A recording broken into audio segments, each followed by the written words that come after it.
We're going to bring Miss George to the front, okay?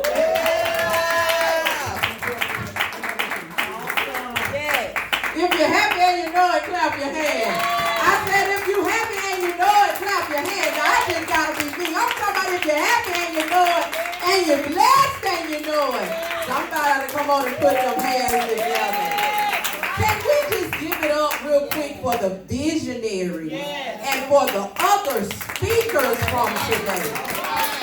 Awesome, awesome. So we're pulling up the rear, and we're going to take it on home.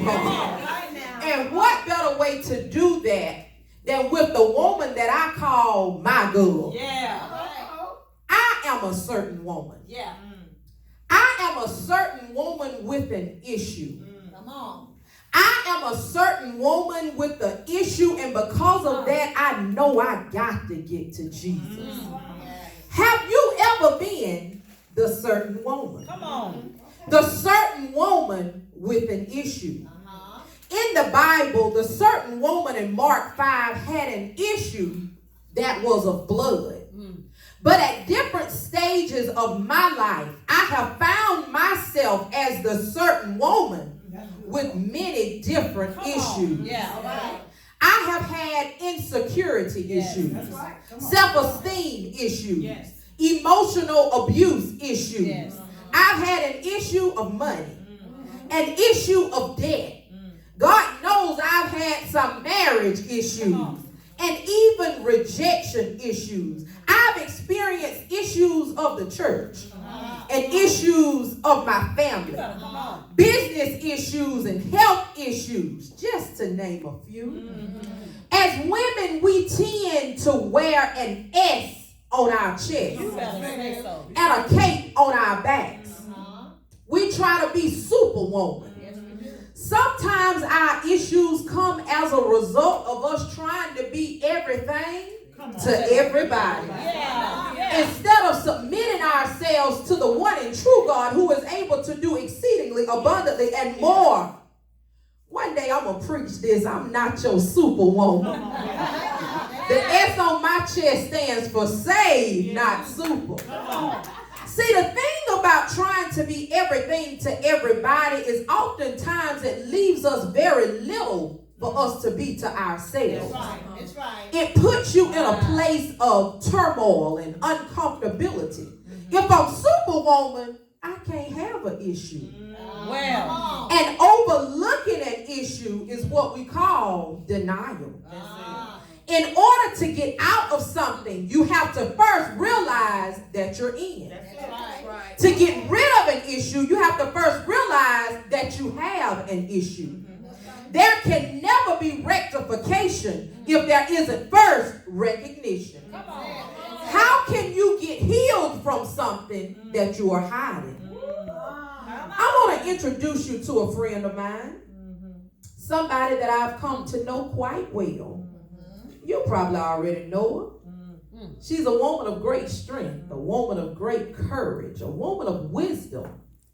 She's the woman in the Gospels, the woman with the issue. All right. The woman who had an issue for 12 long years. They call her the woman with the issue of blood, but I call her my girl. Mark 5:25 says, and a certain woman which had an issue of blood 12 years, and had suffered many physicians, and had spent all that she had, and was nothing better, but rather grew worse. Yeah, this woman who didn't even have a name mentioned, just called a certain woman in the Bible, could very well be any certain one of us. That's right. The woman had an issue. And if you're honest, how many of you here today can say that you have had or that you do have an issue? Clearly, I should be the very first one to raise my hand. My issue and your issue may very well be different, but hey, an issue is just an issue. This is the woman with an issue. At some point in our lives, I'm sure we've all seen and we've all been the woman with the issue. Some of us have had self-esteem issues. Some of us have had money issues. Some of us have had daddy issues. Yeah. Some of us have had mommy issues. Some of us have had relationship issues. Some people have had health issues. Some addiction issues. Some man issues. Come on. Have you ever been the woman with the issue? Now think about how you felt with the issue. Many times the issue causes embarrassment. Yes. Sometimes it causes pain. Most times it causes you to hide. But I came today to tell you that God cannot heal what you will not reveal. In the Bible days, when a woman was bleeding, she was considered ceremonially unclean, which meant that she was not supposed to be out amongst the other people. She was supposed to be in hiding. Her issue was supposed to keep her locked up. Her issue was supposed to keep her in bondage. Because if the issue is locked up, that means that what you can produce is locked up too. The God ideas are locked up. The dreams and the goals are locked up. The purpose and the promise is locked up. That's a simple trick of the enemy. If the enemy can convince you that because of your issue, you need to sit down and shut up, then he doesn't have to worry about you getting free. And then he doesn't have to worry about you helping somebody else get free. But can I help you today? Don't ever let fear cripple your faith. If you allow your issue to keep you in hiding, then the enemy never has to worry about you getting found. If you allow your issue to separate you from the love of Christ, you will never live in the truth of who you are and of whose you are. That's why God sent me today to tell you that if you will reveal it, God will heal it. In my book, A Journey to the Real You, I have a whole chapter designated to you can't conquer what you will not confront. If you want to overcome it, you got to identify what it is. How can you fix what you don't know is broken? How can you find the solution to something that you don't even know is a problem? The issue, stop hiding it. See it for what it is. Recognize it. Identify it. So then you can rectify it. Now in the Bible days, if a woman who was bleeding was seen outside, the people would yell out, unclean, unclean. But I want to remind you today that your issue does not define you. Like Mama and them said, it ain't what they call you. It's what you answer to. Your issue may have been stealing, but that does not give you the right to answer the thief. Your issue may have been whoring, but that does not give you the right to answer to whore. I still got a handicap sticker in my truck. I'm parked in handicap right now. But if you think that you're going to call me handicapped and I'm going to answer to it, you got to be crazy. In order to have better, you have to do better. Say that again. But in order to do better, you have to know better. Come on. You know better by learning. And one of the most common ways to learn is by hearing. Romans 10:17 says that faith comes by hearing, and hearing by the word of God. You got to be careful what you allow in your ear gates. You have to be careful about what you're hearing. Mark 5:27 says that this woman heard that Jesus was coming. Once you hear the right thing, you start to move in the right direction. Once you hear what you're supposed to hear, it helps you to become who you're supposed to be. Surround yourself with people that will remind you of what God says about you. Eliminate that negative self-talk. If it ain't positive, it ain't popping. Not in my ear gate. What you constantly hear is what you tend to believe.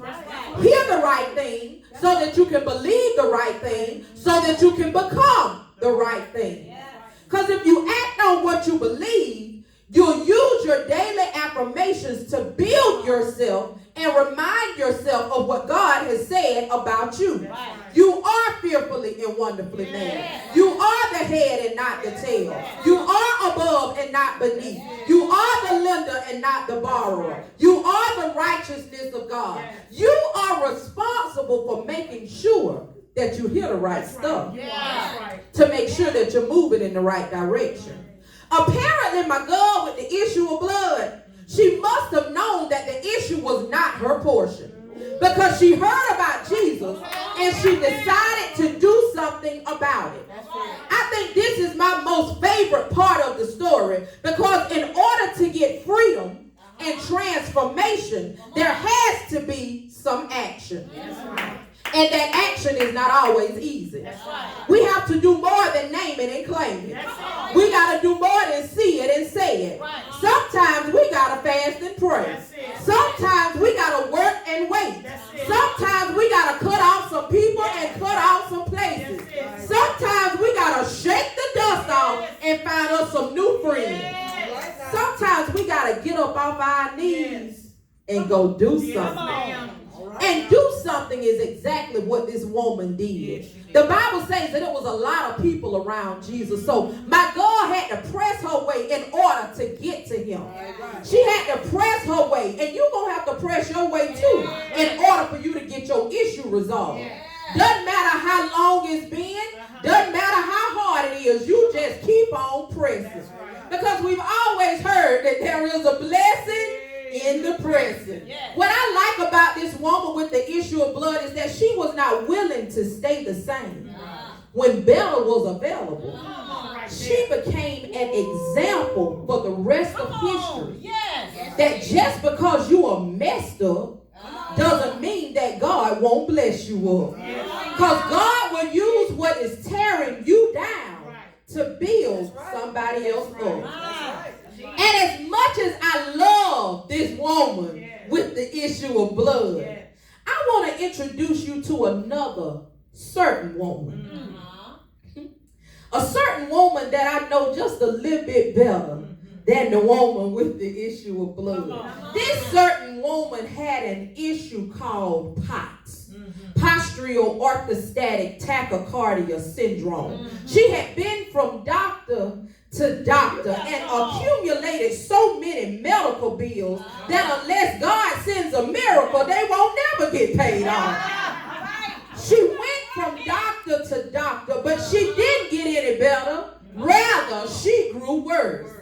This certain woman with the issue of POTS lost family. She lost friends. She lost income. She lost her career. She lost confidence, and she lost her ability to walk.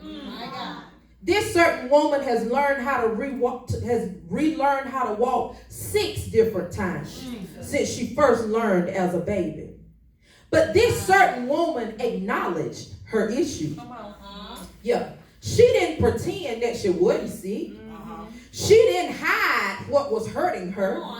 This certain woman heard about Jesus. And this certain woman put her faith into action. While in the wheelchair, she kept her praise. While in the wheelchair, she kept her obedience to what God had called her to do. Her most powerful sermons were delivered in that wheelchair. Her best singing was done from that wheelchair.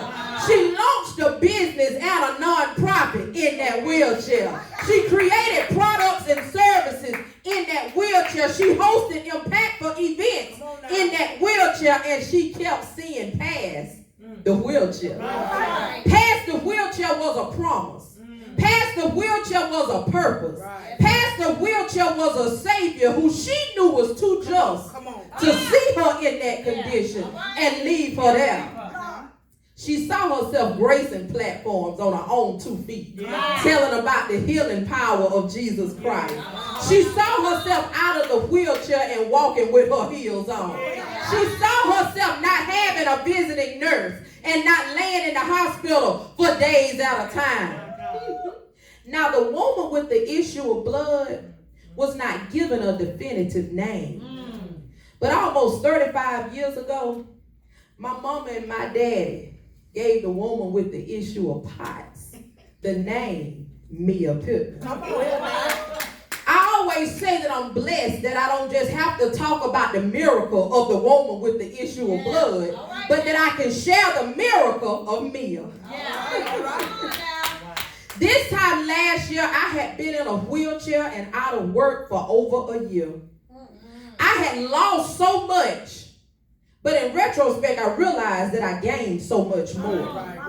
My inability to walk produced my ability to fly.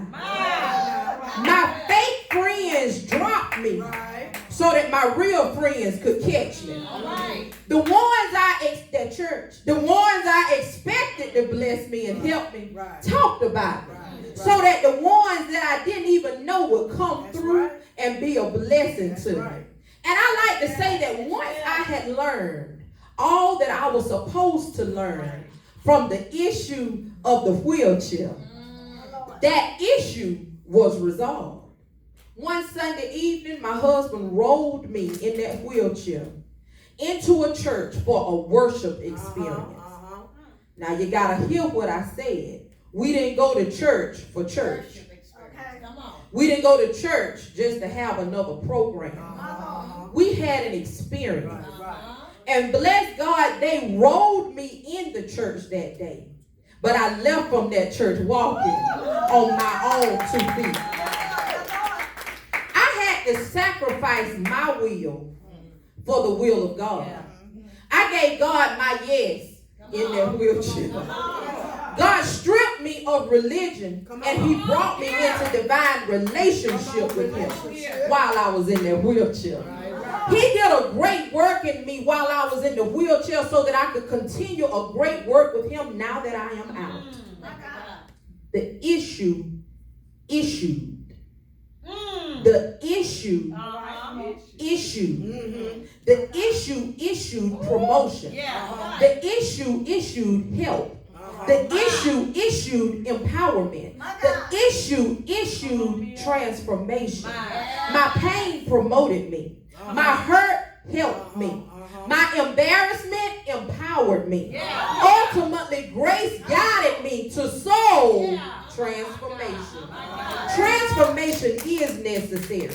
In order for you to live in the truth of who you are and the truth of whose you are, transformation is required.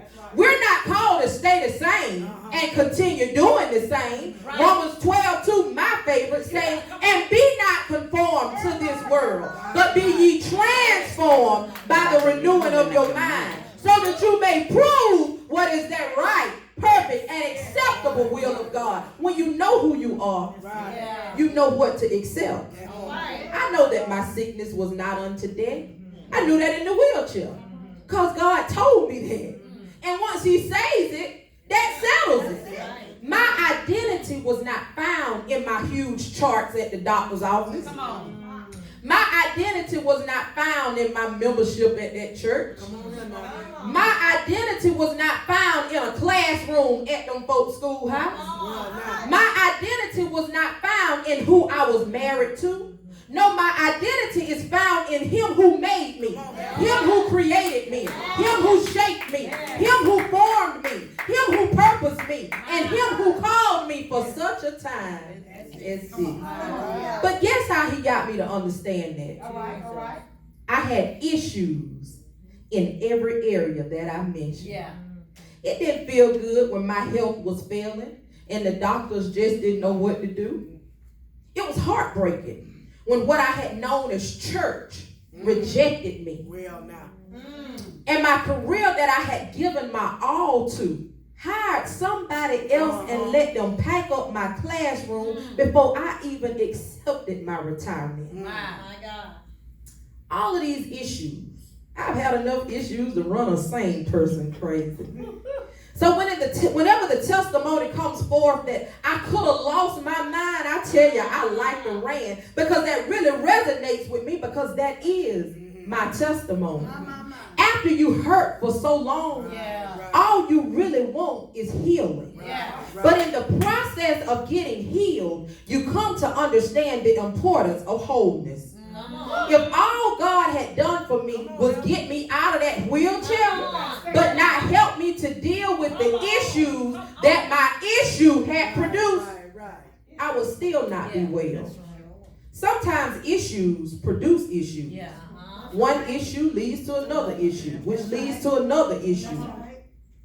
And we have to get all of those issues taken care of in order for us to live in the truth of who we are and in the truth of whose we are. It's a heart matter. It's a matter of the heart. Resolving issues involves the heart. Proverbs 4:23 says that keep thy heart with all diligence, for out of it are the issues of life.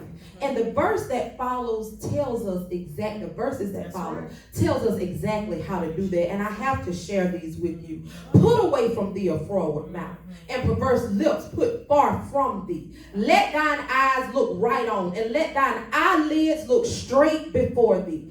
Ponder the path of thy feet, and let all thy ways be established. Turn not to the right hand nor to the left. Remove thy feet from evil. Remember that the issue is not the principal thing. Wisdom is the principal thing. Wisdom is the application of knowledge. Knowing is not enough. You got to apply what you know. Wanting is not enough. You got to be willing to do. Seeing is not enough. You must be willing to be. Come on. My pastor always says that everybody wants to be, but nobody wants to become. It's a journey. Becoming is what precedes being. Becoming is the process of being. Let your issues process you. Without the process, the promise may never be revealed. Without the issue, the woman with the issue of blood would not have been an important Bible character. Without the wheelchair, I would not have that miracle to share. The process prepares you for the promise. The long nights, they help you to appreciate the happy days. The inability helps you to celebrate your ability to. Bondage helps you to recognize freedom. Down helps you to appreciate up. Wrong helps you to love right. So ultimately, the issue prepares you for where you're supposed to be. It's some stuff that you learn while you're down that you might never learn if all you do is stay up. It's some stuff that you can see from a lowly position that you wouldn't understand if you was always at a high position. That woman with the issue of blood touched the hem of a garment, and she got what she needed. But think about this. She had to put her pride to the side. She had to forget about who was going to be looking at her, who was going to be talking about her, who was going to be laughing at her. She had to take her eyes off of her issue, and she had to put her eyes on the resolution. She knew that her current condition was not her conclusion. And that's all I'm trying to tell you today. It doesn't matter what your issue is. Doesn't matter what you've seen. Doesn't matter what you've done. Doesn't matter where you've been. There's a God that loves you. He loves you with your issue. Yes, he does. He loves you in your issues. He loves you enough to let you progress through your process to get you to your promise. Stop spending your whole life waiting on God, when in reality, God just waiting on you. Waiting on you to want better so he can give you better. Waiting on you to want more so he can give you more. If you got the power to speak to a mountain and they got to move, do you not think that you have the same power as it relates to your issues? If the woman with the issue of blood can stop bleeding in an instant after 12 long years with just one encounter with Jesus, and I can get out of a wheelchair after a whole year of being confined to it, do you not think that with proper preparation, you won't be able to overcome your issue? You are not Superwoman. Stop trying to figure it out on your own. Stop trying to do it by yourself. Had that woman with the issue of blood kept doing what she had been doing, which was just running up a doctor bill and not getting any better, she likely would have died with that issue. But when she made up in her mind and purpose in her heart. And she spoke her belief out of her mouth that if she could just touch the hem of his garment, she would be made well. And she did just what she said she was going to do. That's it. She touched the hem of the garment. She touched the right one. She had touched many before, but they were not the right touch. But she finally found the right touch. She had the right touch. Her touch is still touching all these years later. Listen, I'm done. But I just want to remind you that your best days are yet to come. Eyes have not seen and ears have not heard. Neither has it entered into the hearts of men the things that God has prepared for those who love him. My prayer is that you will stay beautiful, that you will stay purposeful, and by all means stay real trendsetterish. And whatever you do, remember that your issues can be eliminated with just one touch. My question is, who are you touching on? Love, love.